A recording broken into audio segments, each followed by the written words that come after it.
La réplique de la statue de Jayavarman VII. Il est très serein.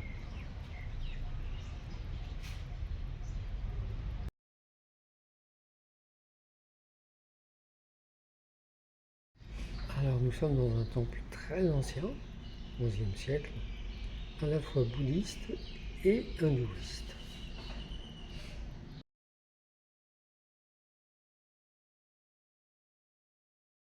Un grand bâtiment qui servait apparemment de préparation et d'habillement.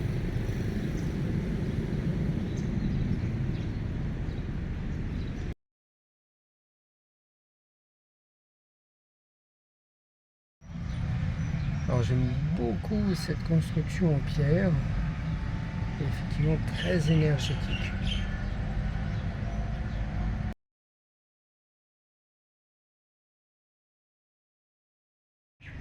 Et là aussi nous avons un corridor qui fait tout le tour de la partie principale.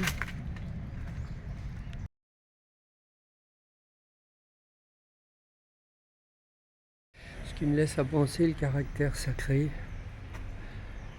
en tous les cas ritualisé, des préparations. Hop.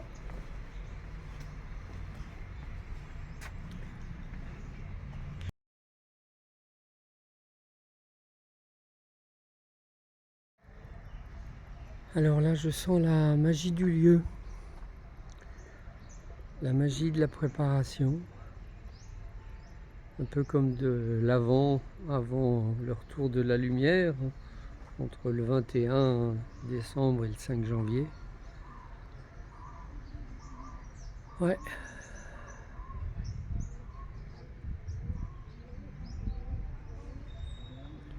Et ces belles pierres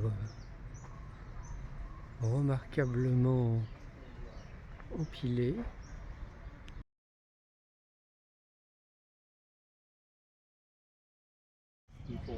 Alors le pont des Nagas,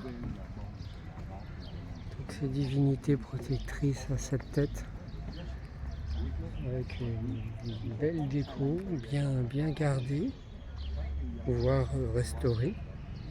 J'aime beaucoup la sculpture des marches, aussi énergétique. Et ce Naga, ce pont est en cruciforme, donc qui marque déjà un croisement, un changement.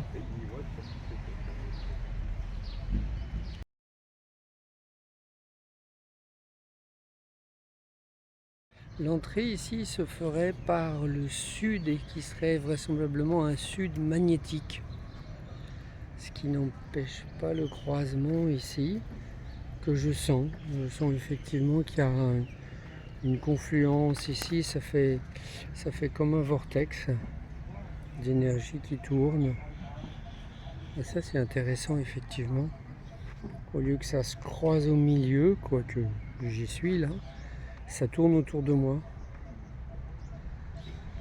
Donc le circuit énergétique, et ça j'ai jamais vu ça, le croisement énergétique avec des énergies qui tournent autour de moi. Ça fait comme un cercle. Ah oui, ça c'est une originalité.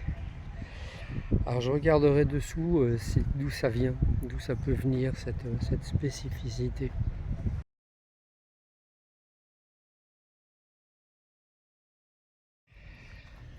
Alors ce genre de poteau là, j'ai déjà vu ça en Croate et ça soulève les énergies et ça aide à l'élévation.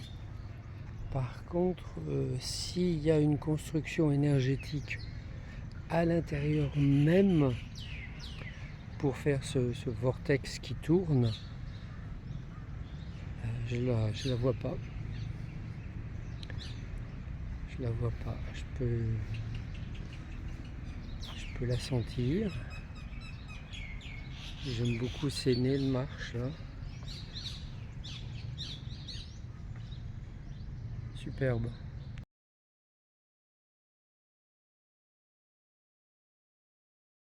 Alors effectivement, là, plus ça va, plus je le sens, ce vortex qui tourne.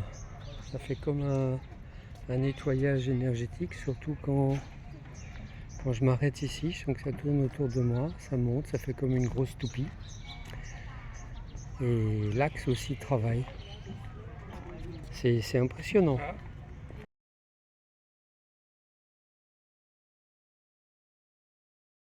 Alors ici, premier sas énergétique, mais il manque le toit. L'éthérique, il est toujours là, mais c'est plus faible. Plus faible.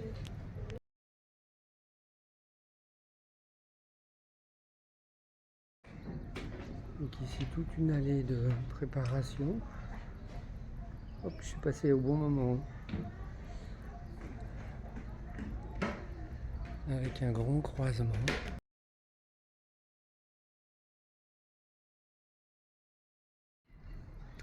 Je suis à l'est, là où devait se trouver une statue. Effectivement, je me sens bien entouré par l'énergie, la densité des pierres, beaucoup plus dense qu'à Lopburi et encore beaucoup plus qu'à Ayutthaya, où là les temples sont en briques. Ouais, beau croisement énergétique.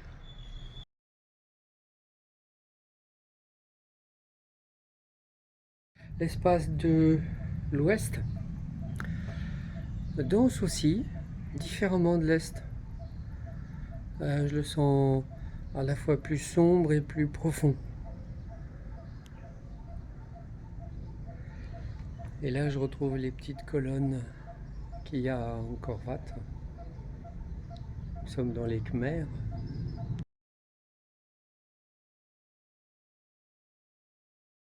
Croisement, très différent si je me mets face au sud où là je reçois l'énergie solaire. Et si je me mets face à l'est, dans mon dos, je sens l'énergie de l'ouest qui vient structurer mon énergie, alors que l'énergie de l'est, elle, va travailler plus au niveau du chakra du front et du chakra coronal.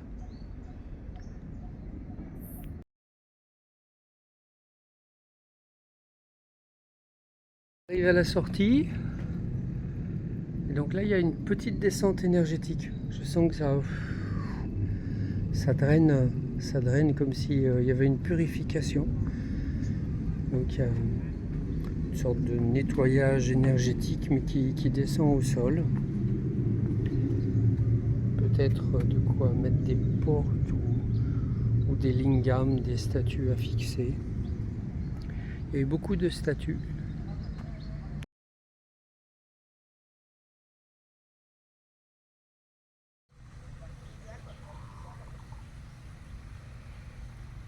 Les bassins étaient l'emplacement de certains temples, par exemple Wat Sra Phreng, Wat Phra Prang Yai, Wat Bod et Wat Phra Prang Noi. Ces bassins ont peut-être été construits pour des réservoirs de temples. Ces temples et ces bassins datent probablement de la fin de l'époque d'Ayutthaya. Alors moi je vois l'importance de l'eau avec ces quatre bassins qui ils sont reliés énergétiquement. Donc là encore, il y a l'élément apaisant, l'élément émotionnel.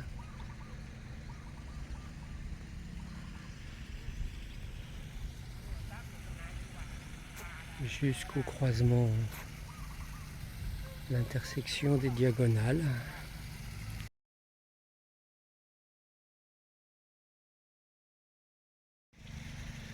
Et effectivement, cet espace est construit comme un mandala, avec ses entrées, et le travail de l'eau, des émotions profondes.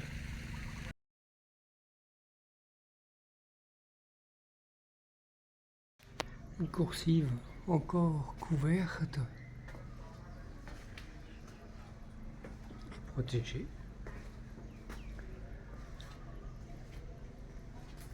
Avec peut-être ici une yoni sanction lingam, ce qui serait presque prévisible. Et oui, elle est usée la yoni, mais elle est là, dans l'alignement.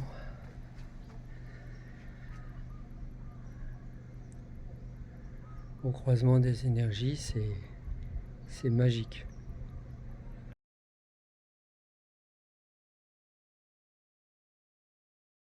Alors des trous, apparemment pour consolider l'installation de divinités, de statues.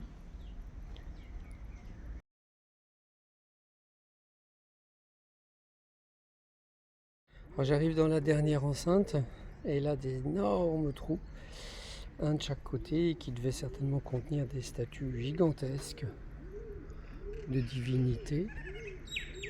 Et je vais pouvoir visiter ces temples.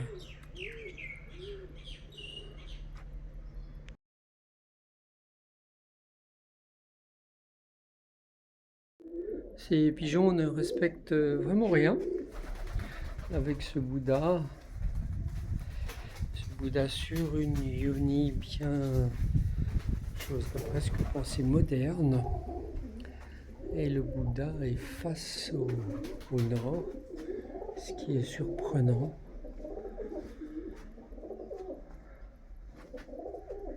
Je ne le sens pas trop face au nord.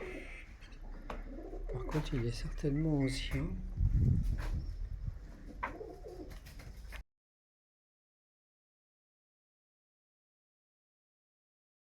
Second temple, à gauche en suivant la progression, avec une stèle et une approche qui n'est pas possible.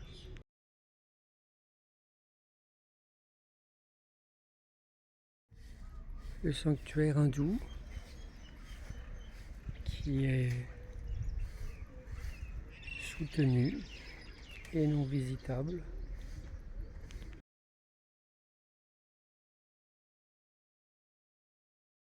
Cette porte ouest dont on peut apprécier l'enfilade lointaine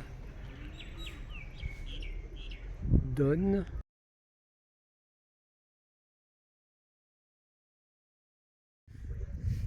toute l'énergie ici effectivement à ce grand temple.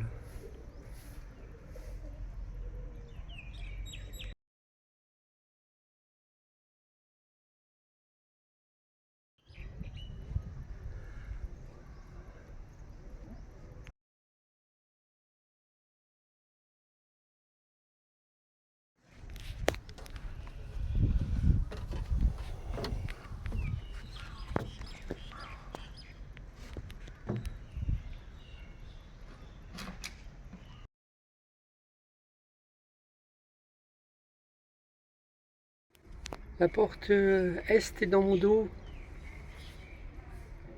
avec ici un super temple. Il devait y avoir des statues gigantesques. Alors pas tout à fait dans l'axe, puisqu'il y a une autre partie du temple là-bas. Et en tous les cas, quelque chose de somptueux.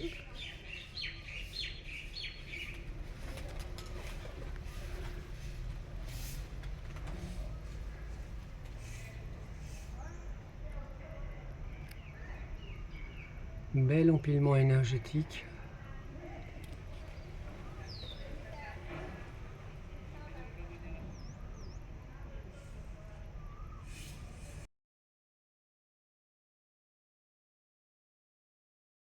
Le poids qu'il pouvait y avoir au niveau, je dirais, du déambulatoire extérieur.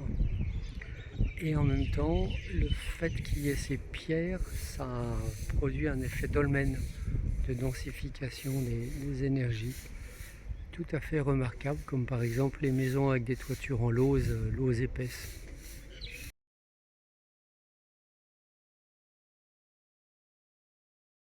Surprise, un sas énergétique ouvert.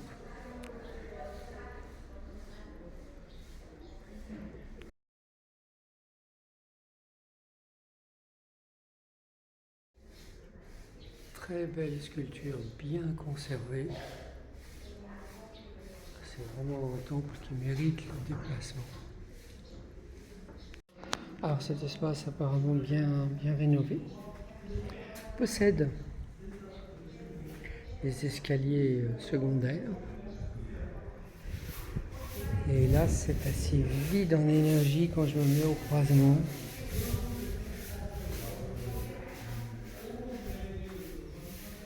Il y a quand même un petit quelque chose d'unification des quatre directions.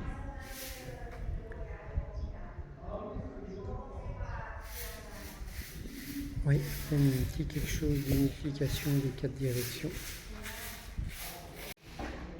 Je suis au niveau du plus grand stupa, la plus grande construction face à l'ouest. Alors effectivement, ça me travaille bien dans les pieds et au niveau du plexus solaire.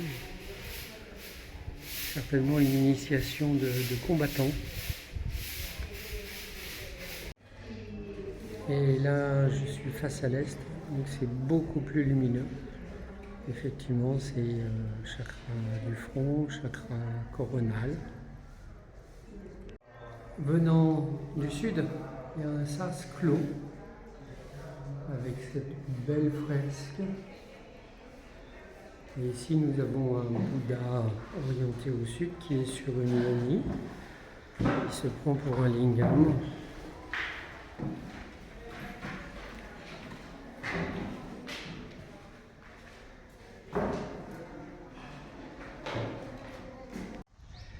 Alors même si tous ces morceaux ne sont pas sur place, récupérés parce que tombés ou menaçant de tomber, le fait qu'ils soient entassés comme ça donne un côté énergétique. Énergétique et sacré. C'est-à-dire qu'ils ne sont pas laissés là n'importe comment. Donc je trouve ça émouvant et positif dans le respect du sacré des anciens, avant qu'ils soient trop dans le mental. Deux bibliothèques du côté ouest, justement du côté des initiations secrètes. Grande bibliothèque.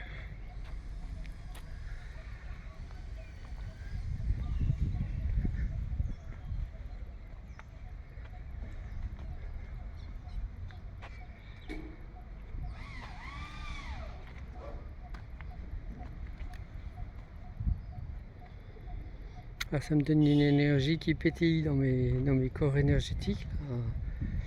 À 50 cm, 1 mètre autour de moi.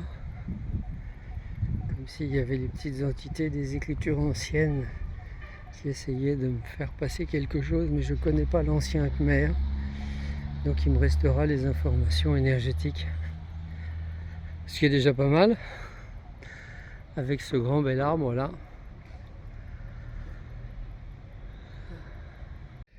Je suis dans le deuxième bâtiment de la bibliothèque. Alors effectivement beaucoup mieux conservé, je comprends mieux la géographie.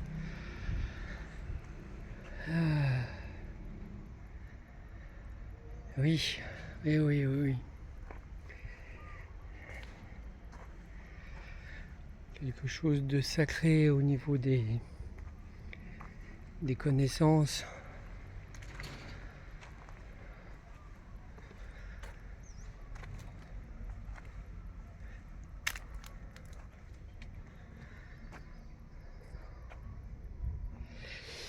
Reste le mystère de comment ils entraient.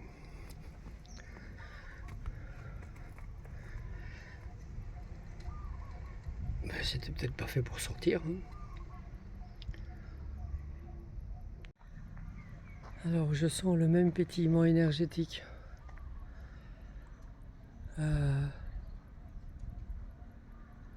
Autour de moi. Comme s'il y avait plein de petites informations. C'est des petites lucioles lumineuses, des petits papillons lumineux, tout petits et qui virevoltent et qui viennent laisser des mémoires ou réactiver des mémoires de vie antérieure. Dans tous les cas, ça reste agréable et bienveillant.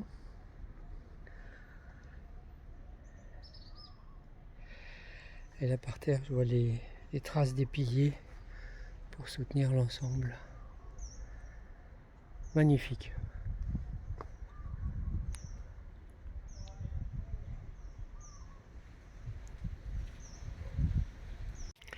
Et là une dernière structure avec cette espèce de chemin qui était peut-être un mur. Et puis ce petit temple aux esprits des lieux, des éléphants, des chevaux, peut-être des ânes, des petites divinités à honorer, à respecter, à aimer. Un petit temple tout à fait charmant avec cette mare et ces grands arbres. Et pour finir, ce grand bel arbre qui pousse sur le côté du Viharn, le temple. Il est le gardien du temple, il le protège. Il est là, il est présent.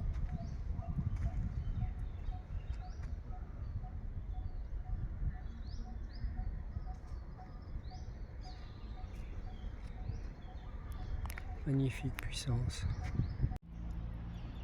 Oh, bah il y en a deux. Décidément, le monde est plein de surprises. C'est très beau. Alors, il est magique ce grand banyan. Il est magique. Il est fabuleux. Un demi-hectare. Mais là, il est quand même un peu beaucoup sous les eaux. Et c'était les inondations il y a peu de temps. Donc l'arbre se régénère. Et moi, je me concentre dans la beauté. Alors des reflets bleus du ciel, du vert, de l'énergie de l'arbre. C'est exceptionnel. Alors ici, le banyan a enserré le poteau.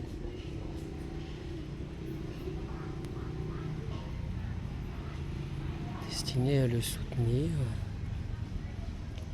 Mais c'est régénérant et apaisant toute cette densité de lumière, d'eau, de végétation.